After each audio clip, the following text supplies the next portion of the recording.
안녕하세요. 저는 연신내에 살고 있는 30대 중반 여성입니다. 30대 중반에게는 일어나기 쉽지 않은 사연을 지금 계신 분들에게만 소개하려고 합니다. 그러니 다들 제 이야기를 한번 들어봐 주세요. 저는 주변 친구들보다는 비교적으로 일찍 27살 때 소개팅 어플을 통해 대기업에 다니는 남편을 만나 결혼을 했습니다. 연애 기간이 짧아서 아이는 천천히 가지기로 생각했고 결혼 생활을 하면서 큰 문제 없이 달콤하고 짜릿하게 보냈습니다. 여느 때와 다를 게 없는 피부만 스쳐도 두 볼이 발그레해지던 신혼부부 시절, 시댁에서 문자 한 통이 왔습니다. 지금 생각해도 정말 소름이 돋는 얘기를 보았는데요. 그 소름 돋는 내용은 바로 도련님을 신혼집에서 같이 한 집에서 살게 하는 것이었습니다. 도련님과 같이 한 지붕 아래에서 살게 되는 것도 문제이지만 더 큰 문제가 하나 있었습니다. 평소 도련님의 행동에 문제가 많았습니다. 회사를 다니면서 노래방을 자주 드나들었고 그 외에도 입에 담기 힘든 일들이 더 많았어요. 처음 상견례 자리에서 도련님을 만났을 때와 결혼식에서의 도련님 옆자리의 여자가 바뀔 정도로 여자 관계가 좋지 않았죠. 하지만 애인 한 명에게 완전 잘못 걸려서 호되게 당한 이후로는 정신을 차리고 직장도 좀 더 점잖은 공무원으로 전향해보겠다고 했어요. 아무래도 공무원 준비생들이 많이 있는 노량진이 서울에 있다 보니 시댁에서는 마음먹고 시작한 만큼 제대로 된 곳에서 해볼 수 있게 해줘야 되지 않겠냐고 하는 것이었습니다. 속에서 천불이 났지만 아무것도 할 수 없었어요. 시댁에서 도와달라고 하고 생활비로 300만원씩 매달 준다고 하니 따로 할 말이 없었지만 아시다시피 지금은 돈의 문제가 아니었던 거였죠. 남편 말고 다른 성인 남자와 산다는 것 자체가 불편했고 남편과의 한 번뿐인 신혼생활이 이렇게 끝난다고 생각하니 제 인생이 왜 이렇게 처량하고 꼬이는지 솔직히 말해서 300만원이면 고급 오피스텔에서 혼자 살아도 충분할 텐데 굳이 왜 같이 살아야 하는 이유를 모르겠더라고요. 그냥 돈 줄 테니 너는 입 닫고 내 아들 둘이나 챙겨라는 식으로 밖에는 이해가 되지 않더라고요. 이런 취급을 당해도 지금 집도 시댁에서 해준 집이라 뭐라 할 말이 없었고 평소 경제적인 지원을 많이 해주고 계셨던 부분이라 쉽게 거부할 수 없었습니다. 그 이후 도련님은 저희에게로 왔고 받아들이기로 마음을 먹었습니다. 하지만 생각과는 다르게도 학원을 되게 열심히 다니고 밤늦게까지 공부를 하면서 집에 오면은 바로 씻고 자고의 반복이라서 생각보다 큰 문제가 없었습니다. 평일 주말을 가리지 않고 아침부터 저녁까지 불철주야 공무원 합격만 바라보고 있었습니다. 평소 도련님 혼자 챙겨 먹는 모습이 저는 너무 안쓰럽고 해서 챙겨줘야겠다는 느낌이 들어서 도련님한테 드시고 싶은 음식이 있으면 만들어주겠다고 하였지만 지금처럼 간단하게만 먹어도 된다고 하며 즉석조리 식품만 있어도 된다고 했어요. 이렇게 쉽게 300만원씩 받으니 저는 처음에 생각한 것과는 다르게 너무나도 기분이 좋았고 경제적으로 풍요로워지니 너무 좋았습니다. 정말 마음을 잡고 공부하는 모습이 너무 보기 좋아 보이더라고요. 예전에 듣기로는 엄청 예민하고 까다롭다고 하였는데 그렇지도 않아서 좋았어요. 그런데 갑자기 도련님이 집을 나가겠다고 하였어요. 남편에게 고시원으로 들어가든 근처 원룸에서 사는 게 좋은 것 같다고 하더라고요. 그 이유가 뭐냐고 남편이 물어보자 도련님은 그냥 신혼집에 같이 있는 게 불편하다고 했대요. 저와 남편은 절대로 안 된다고 하였고 멀쩡하게 살 집이 있는데 왜 그렇게까지 해야 하냐고 말했어요. 특히나 남편은 애지중지했던 동생이라 더더욱 독립해서 나가는 것을 반대하였습니다. 얼마 지나지 않아 도련님은 저희들 몰래 그냥 집을 나가 버렸습니다. 이유라도 알고 있으면 저희가 고칠 텐데 답답할 노릇이었어요.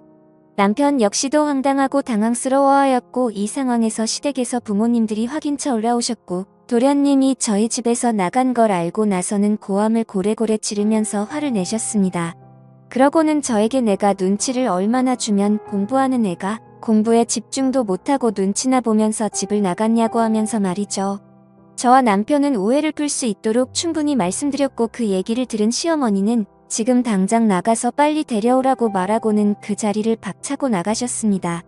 저도 너무 열이 받아서 시어머니에게 그런 소리 할 거면 이 돈 안 받겠다고 하려고 했지만 일단은 참았어요. 이틀 후 저는 점심을 먹고 쉬려고 했는데 유독 오후에 더워서 시원하게 샤워를 하고 있었어요. 그런데 샤워기에서 나오는 물 사이로 들리는 현관문 도어락 열리는 소리가 들려서 저는 너무 놀랐어요. 평일 오후에 집에 남편은 절대 올 리가 없기 때문에 도둑이 든 게 확실하다고 생각했거든요. 순간 너무 무서워서 옷도 제대로 입지 못한 상태로 나왔고 혹시나 도둑인가 생각하고 있었어요. 밖으로 나가지는 못하고 슬쩍슬쩍 보고 있었는데 강도가 아닌 도련님이었어요. 저는 일단은 다행이다라는 마음을 가지고 도련님 방을 뒤따라 갔습니다. 도련님은 뒤에서 몰래 온 저를 보고 깜짝 놀랐고 그 당시 상황을 얘기해 주더라고요. 형수님은 잘못한 게 없고 제가 편하자고 나간 거였어요. 제가 편하자고 고시원으로 들어간 거고 너무 신경 쓰지 마요. 라고는 얘기하지만 뭔가 너무 답답해하는 표정으로 머뭇머뭇 말을 아끼더라고요. 그래서 저는 하고 싶은 말 있으면 말을 해줬으면 좋겠다라고 말하였어요.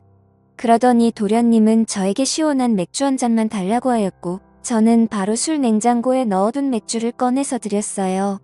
도련님은 얼마나 답답했는지 그 자리에서 맥주 한 캔을 다 마셨어요. 그러고는 집 나간 진짜 이유를 말해주더라고요. 이유를 들은 저는 너무 민망해서 몸둘 바를 몰랐어요. 그 이유는 바로 매일 밤마다 저와 남편의 사랑의 속삭임 때문이었어요. 사실 저희는 신혼부부이고 지나가다가 스치기만 해도 뜨거워지기 때문에 저도 모르게 실수를 했는데 도련님 귀에 너무도 잘 들렸다는 겁니다. 저의 부부도 조심을 한다고 하긴 했는데 결국 그렇게 되었던 거죠. 도련님이 새벽에 물 마시러 나왔다가 그런 소리를 들으면 제대로 공부에 집중을 할 수 없었다고 하더라고요. 특히 제 소리를 들으면 심장이 터질 것 같고 그 생각에 펜을 잡기가 힘들었다고 하더라고요. 아직 혈기왕성한 나이라 몸과 마음이 너무 힘들어서 그랬다고 하니 제가 다 미안해지고 그랬답니다. 앞으로는 조심하겠으니 들어와서 살라고 하였어요. 저는 어떻게든 남편이 오기 전까지 도련님을 집에 있게 하기 위해서 시간을 끌어야겠다는 생각을 했고 필사적으로 못 나가게 하려다 그만 사고가 나고 말았습니다. 도련님과 손을 마주잡고 있는데 갑자기 도련님은 형이 너무 부럽다며 형수님 같은 완벽한 여자와 사는 사람이 어딨냐고 미치도록 부럽다고 하였어요. 그러면서 갑자기 저를 좋아해왔다고 말했습니다. 처음 인사 자리에서부터 첫눈에 반했고 제게 계속 끌렸다고 말이죠. 그런 마음을 없애려고 예민하게 굴었다고 하더라고요. 잘 참고 있었는데 다시 본인의 마음이 불같이 타올랐고 형수와 마주하고 있으면 도저히 참을 수가 없다고 말했습니다.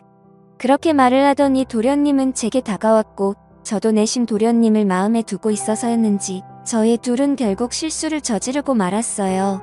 결국 정신이 돌아온 뒤에 도련님과 저는 평생 죽을 때까지 가지고 가야 하는 비밀이라고 약속하였고 도련님은 다시 저희 집으로 들어오기로 하였습니다. 그 이후로 남편 보기가 미안했지만 사람은 실수할 수 있다고 생각했고 죄책감은 넣어둔 채 일상을 살아갔어요. 물론 우리 부부의 신혼생활도 중요했기 때문에 남편과는 일부러 밖에 나갔다 들어오고는 했어요. 그러던 어느 날 남편이 출장을 가게 되었던 날인데 갑자기 도련님이 초저녁에 일찍 들어오는 겁니다. 그래서 도련님에게 무슨 일인데 이 시간에 집에 오냐고 공부는 어떻게 됐냐고 물었고 그러자 도련님은 물건을 두고 온 게 있어서 왔다고 했는데 도련님 입에서 술 냄새가 진동하였습니다. 도련님이 갑자기 저에게 요즘은 두 사람 사이가 괜찮냐고 묻더라고요. 저는 무례하다는 생각을 해서 대꾸를 하기 싫어 그대로 제 방으로 들어가려던 찰나 제 손목을 부여잡더니 도련님은 오늘 같이 있으면 안 되냐고 묻더군요. 그래서 절대 안 된다라고 타일렀습니다. 하지만 술에 취한 도련님은 형수와 실수한 거 형한테 다 털어놓을 거라고 하더군요. 그 말을 듣는 순간 저도 그날 너무 열이 받아 큰 결단을 내리고 이혼을 각오로 남편에게 전화를 했습니다. 그리고 얼마 전 실수를 했었던 일들을 하나도 빠짐없이 말하였고 도련님의 계속된 요구에 나도 흔들릴 수도 있을 것 같은 게 사람 마음이다 라고 말했습니다. 남편은 이 말을 듣자마자 출장을 취소하고 집으로 들어오더라고요. 도련님은 이미 집에서 나가고 도망간 상태였고 남편은 제게 욕을 퍼부었고 당장 짐 싸서 나가라고 소리쳤습니다. 어쩔 수 없이 집에서 나와 저는 친정집으로 가게 되었고 며칠 뒤 남편에게서 연락이 오더군요. 도련님과는 의절하고 살고라고 말했고 저와는 이혼을 하자고 말하더라고요.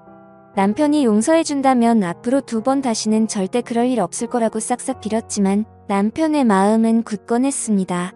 그래서 저는 울고불며 계속 용서해달라고 빌었고 제 모습에 남편은 일단 조금만 더 생각을 해보겠다고 하네요. 정말 어떻게든 이 상황이 지나갔으면 좋겠습니다.